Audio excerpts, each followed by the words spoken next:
Tersebutlah keluarga The Bender yang katanya imigran Jerman terdiri dari John Bender 60 tahun atau John Senior, Kate atau Elvira Bender 55 tahun, dan dua anak mereka, John Bender Jr. 25 tahun dan Kate Jr. 23 tahun. Meski sebenarnya belum ada bukti pasti bahwa itu memang nama asli mereka dan apakah mereka benar-benar keluarga yang terhubung satu sama lain. Sebagai seorang imigran, John Senior dan Kate atau Elvira Senior tidak fasih bahasa Inggris. Mereka kaku dan lebih dominan berbahasa Jerman. John Senior malah dikenal sebagai orang kasar dan pemarah. Sementara Kate Senior dikenal wanita Belanda tua yang kotor, lusuh, dengan wajah yang sural. Anak mereka John Junior cukup mampu bisa berbahasa Inggris dengan aksen Jermannya. Bahkan kalau Kate Junior dikenal sebagai anak yang berpendidikan, fasih berbahasa Inggris, dan juga dikenal sebagai cenayang. Keluarga ini penganut spiritualisme dan menetap di sekitar wilayah Osage di barat laut LaBey County, Kansas. Pada Oktober 1870, John Bender Senior dan John Bender Jr. mendaftarkan 160 acre atau 65 hektar tanah yang terletak bersebelahan dengan Great Osage Trail dan menetap di lahan padang rumput perbatasan di Tenggara Kansas, tidak jauh dari kota Sherryville. Satu-satunya jalan terbuka untuk pelancong bisa bepergian lebih jauh ke arah barat. Di sana ada beberapa pohon besar dan pemandangan indah yang menghadap ke Drum Creek dan dataran rendah pertanian di bawahnya.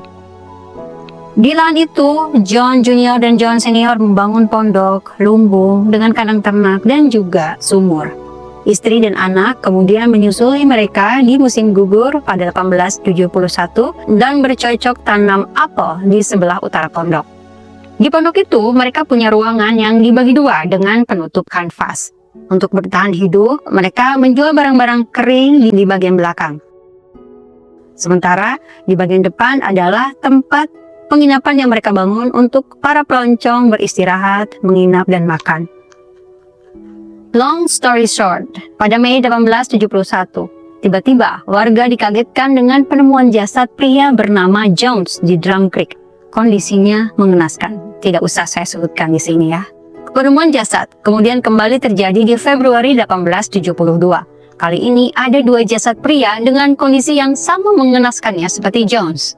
Hingga akhirnya jalur itu kemudian dihindari oleh para pelancong. Jalur di mana penginapan keluarga Bender berada, karena saking seringnya ditemukan jasad dengan kondisi yang mengenaskan.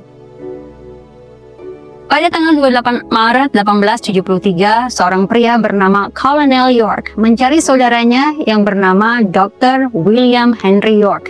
Dia hilang setelah mencari tetangganya yang juga hilang, bernama George Newton Launcher, di musim dingin pada 1872 bersama anak bayinya yang berusia 18 bulan.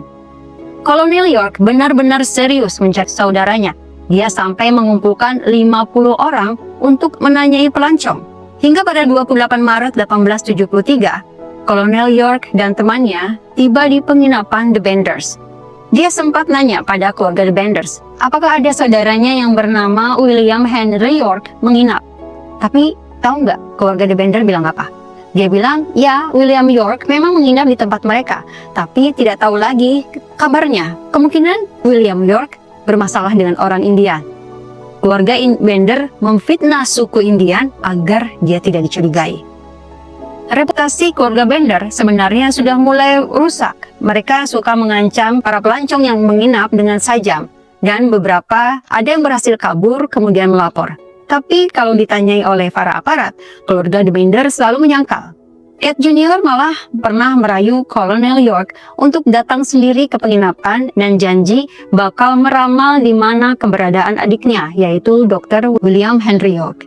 Lama-lama, keluarga The Bender, keluarga tetangganya yaitu keluarga Roach, dan komunitas Osage jadi dicurigai atas kehilangan banyak pelancong yang melintas di daerah itu.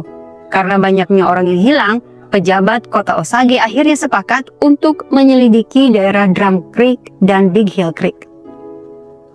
Beberapa hari setelah kesepakatan untuk pencarian pelancong yang hilang, penginapan The Bender terlihat kosong. Karena itu, penginapan akhirnya digeledah. Dan penemuan di keluarga Bender, di pondok keluarga Bender ini membuat kru Kecurigaan yang selama ini muncul malah berubah jadi kenyataan. Ketika pintu dibuka, bau busuk langsung tercium. Mereka menemukan ada pintu jebakan di bawah tempat tidur yang divakum rapat. Setelah pintu jebakan dibuka, rombongan menemukan noda cairan merah yang menggumpal. Di lokasi ini, mereka belum menemukan siapapun atau apapun. Pencarian kemudian dilakukan hingga tengah malam di sekitar tanah pondok. Mereka akhirnya menemukan jasad William York dan bersama 8 jasad lainnya. Keesokan harinya, 8 jasad lain kemudian ditemukan lagi, terkubur di tanah itu, termasuk 1 di dalam sumur. Kesemuanya mengalami trauma dari benda tumpul dan benda tajam. Bahkan ada anak kecil yang diduga hidup-hidup. Keluarga The Bender saat itu sudah kabur entah kemana. Pencarian kemudian dilakukan besar-besaran. Ternyata selama ini keluarga The Bender menghabisi para pelancong dan menguras semuanya, harta benda, bahkan nyawa korban. Pencarian di pondok The Bender menghasilkan penemuan 3 palu sepatu, palu cakar, dan palu godam yang tampaknya cocok dengan lekukan di beberapa tengkorak para korban. Sekarang kita sedikit bahas dugaan cara keluarga Bender melakukan aksinya.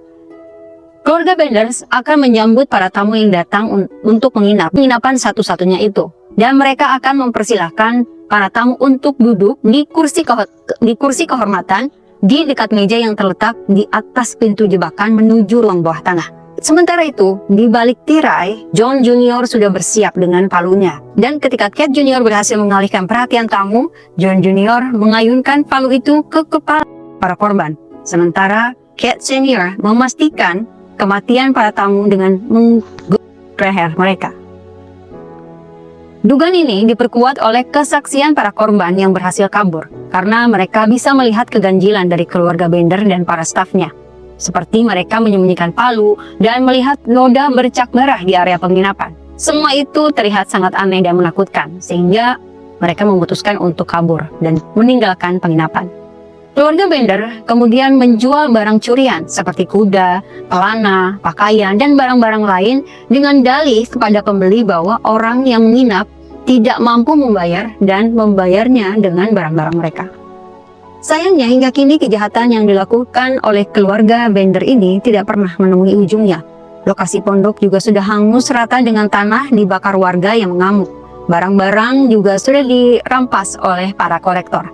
Mereka tidak tertangkap meskipun beberapa berita ada mengklaim bahwa keluarga Bender dan komplotannya ditangkap di tempat lain.